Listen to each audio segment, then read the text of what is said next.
আসসালামু আলাইকুম এভরিওয়ান, সবাই কেমন আছেন? আমি সায়ামা আমার চ্যানেল মাই হবি প্রজেক্ট থেকে আজকে চলে আসলাম এই জামার ফুল ভিডিও নিয়ে। শেয়ার করছি আপনাদের সাথে যে জামাটা কমপ্লিট করার পর কেমন হয়েছে। এই হচ্ছে জামার ডিজাইন এবং হচ্ছে সালোয়ারের ডিজাইনটা। দেখুন আমি নিজেই কিন্তু পরেছি। আপনার কাপড়টা কিন্তু সালোয়ারের কাপড়ের সাথে একটু আলাদা রকম লাগছিল, কারণ এই জামার কাপড়টা প্রথমে কিনেছি, পরে হচ্ছে সালোয়ারের কাপড়টা কিনেছিলাম ওনার সাথে, মানে জামার সাথে ম্যাচিং করে। পরে হচ্ছে আমি এই অর্গানজার কালারটা পেয়েছি, কারণ সেম সেম হয়নি। আর জামা এবং সালোয়ারের ডিজাইন করার জন্য এখানে আমি 3 ডিজাইনের লেস কিনেছি সাদা কালারের, যেটা বর্তমানে অনেক ট্রেন্ডিংয়ে আছে। এই লেসগুলো দিয়ে হচ্ছে আমি আমার এই আজকের জামা ডিজাইনটা করব, যেটা এর আগেও আপনাদের সাথে শেয়ার করেছি। এই লেসগুলো দিয়ে আমি সালোয়ারের ডিজাইন করেছিলাম। তো চলুন ভিডিওটি শুরু করি। কিভাবে জামাটা কেটেছি এবং সেলাই করেছি সেটাই আপনাদের সাথে শেয়ার করব। আর এগুলোর গজ হচ্ছে এটা 60 টাকা করে গজ নিয়েছে। আর যে চিকন লেসগুলো দেখতে পাচ্ছেন সেগুলো হচ্ছে 40 টাকা করে গজ নিয়েছে। এই যে এখানে আমি এই কাপড়টাকে ভাঁজ করব। এখানে হচ্ছে কাপড়টার লম্বাটা মেপে নিব। প্রথমে যে যতটুকু লম্বা আমি বানাবো জামাটা সেই হিসেবে লম্বাটা মেপে নিচ্ছি। আমি এখানে 44 ইঞ্চি লম্বা নেব। 44 ইঞ্চি লম্বা রেখে বাকি যে কাপড়টা থাকবে সেটা দিয়ে হচ্ছে হাতার ডিজাইন করব। আর এখানে আমার কাপড় ছিল 3 গজও ছিল না, কারণ কাপড়ের বহরটা একটু বেশি ছিল, লম্বা হয়েছে এবং হচ্ছে হাতা হয়েছিল।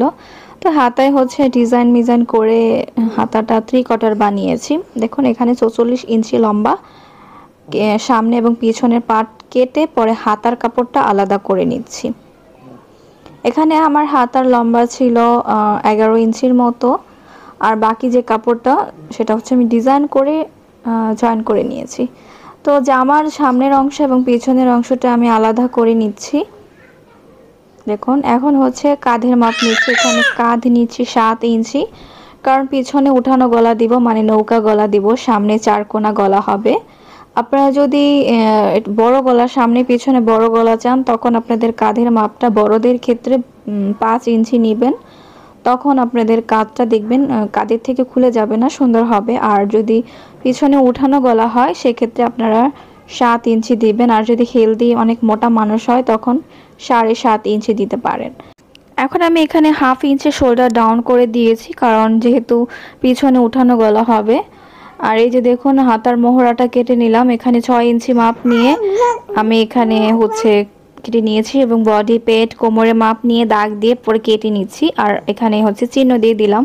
আর অবশ্যই বডির মাপ থেকে 1 ইঞ্চি বা 1.5 ইঞ্চি কাপড় আপনার বেশি নিয়ে কেটে নেবেন। আর এই যে দেখুন এখন হচ্ছে আমি নিচে যেখানে লেস লাগাবো সেখানে একটা ভাঁজ দিয়ে দাগ দিয়ে নিলাম, যাতে আমার লেসটা লাগাতে সুবিধা হয়। দেখা যায় আইডিয়া ছাড়া কিন্তু লেস লাগালে দেখা যায় কম বেশি হতে পারে। আর এই লেসটা হচ্ছে অফ ক্যামেরায় লাগিয়েছিলাম, সহজভাবেই লাগিয়েছি।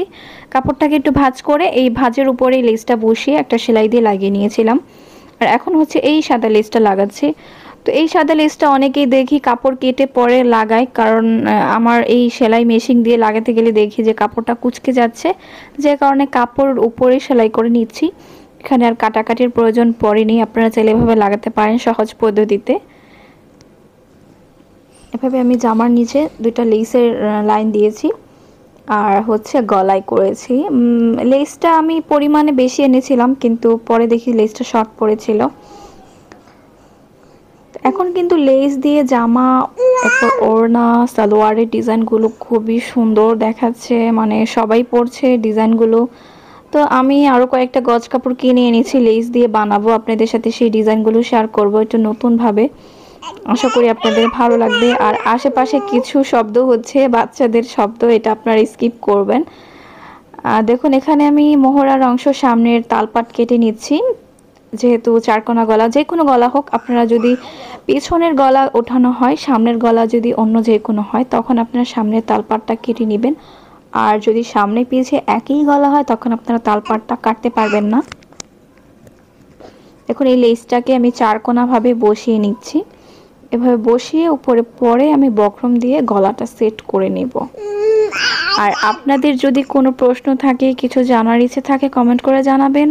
আর আমার ভিডিও আপনাদের কাছে কেমন লাগে, এই কাজের ভিডিও কুশি কাটের ভিডিও সেটা আপনারা আমাকে জানাবেন। আমি কুশি কাটের কাজের টিউটোরিয়ালও আপনাদের সাথে শেয়ার করব, কিন্তু সময়ের জন্য করতে পারছি না।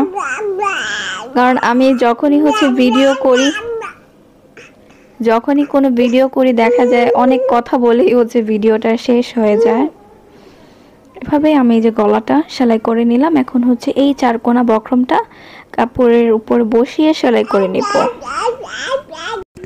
দেখুন এভাবে আমি গলাটা চারপাশ দিয়ে সেলাই করে নিচ্ছি। নেওয়ার পর এই কোনা অংশটাকে অবশ্যই আমার একটু কেটে নিতে হবে, আর বেশি কাটা যাবে না। সুতা কেটে গেলে কিন্তু সমস্যা, একটু সুতা রেখে আপনাদের কাটতে হবে। আর এখন একটু এই যে উল্টো করে আমি এটার উপর দিয়ে সেলাই করে নিচ্ছি, তাহলে ফিনিশিংটা সুন্দর হবে। আর এরপরে হাতের সুই দিয়ে হাতের কাজ করে নিতে হবে। কাজ সেলাই করে নিচ্ছি, আর অবশ্যই সবগুলো ডাবল করে সেলাই করতে হবে। যারা নতুন তারা এই ডিজাইনগুলো দেখে আপনারা বানাতে পারবেন জামা। আর আমার এই জামার ভিডিওগুলো আপনাদের কাছে কেমন লাগে সেটা আমাকে জানাতে পারেন। আর ভিডিও যদি ভালো লাগে অবশ্যই লাইক, শেয়ার, কমেন্ট এবং চ্যানেলটি অবশ্যই সাবস্ক্রাইব করবেন। পাশে থাকা বেল বাটনটি বাজিয়ে দিবেন আরও নতুন এবং সুন্দর ভিডিও দেখার জন্য। এই যে লেসের সাইড দিয়ে আমি সেলাই করে নিচ্ছি। প্রথমে এখানে কোনাভাবে লেসটা লাগিয়েছিলাম, কিন্তু পরে দেখলাম যে লেসটা কীভাবে জানি কুঁচকে থাকে, মানে কীভাবে কেমন জানি হয়ে থাকে, যে কারণে কোনা অংশটা খুলে আমি চার কোনা করে দিয়েছি। আর এই যে গলার ভিতরে এই ফুলের লেসটা লাগিয়ে দিচ্ছি, এতে করে আমার ডিজাইনটা আরও বেশি সুন্দর দেখা যাবে। দেখুন লেস লাগানোর পর এই যে গলাটা এমন চারকোনা হবে, আর এই যে করে মাঝখানে যে এই লেসটা আমি বসিয়ে দিলাম। আর এই যে দেখুন দেখতে কিন্তু অনেকটাই সুন্দর লাগছে, একবার রেডিমেড মনে হচ্ছে। তো দেখুন এই আমার জামার যে ডিজাইনটা। বাকি কাজগুলো নর্মালি আপনারা বডি এবং জামার সাইডের সেলাইটা এভাবে সেলাই করে নেবেন। আর এটা আমার হাতার ডিজাইন, সালোয়ারের সাথে ম্যাচিং করে এখানে হাতার ডিজাইনটা করেছি। দেখুন তো এখানেই আজকের ভিডিও শেষ করছি। আর এই জামাটা পরার পর আমাকে কেমন লাগছে সেটাও আপনারা জানাবেন। এরপর আবার নতুন কোনো ভিডিও শেয়ার করব। আল্লাহ হাফেজ।